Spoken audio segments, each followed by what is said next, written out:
আমন্ত্রণ বাংলাদেশের কথায়। আজ ২২ ফেব্রুয়ারি ২০১৬। খবর পড়ছে আজ মেইন আক্তার।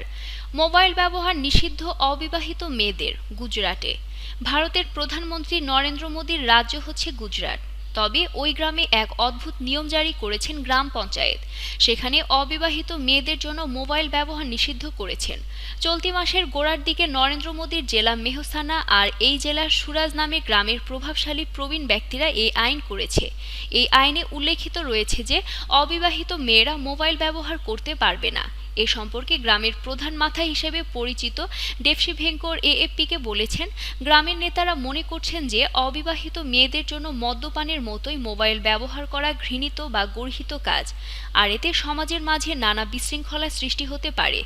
তিনি আরও বলেন, শুধু গ্রামের মেয়েদের জন্য নয়, ওই গ্রামে স্কুল বয়সী ছেলেদের জন্য মোবাইল ব্যবহার নিষিদ্ধ করার পরিকল্পনা করছেন। এতক্ষণ আমাদের সাথে থাকার জন্য ধন্যবাদ। প্রতিনিয়ত দেশ ও বিদেশের সমস্ত খবর পাওয়ার জন্য ভিজিট করুন www.bangladesherkotha.com।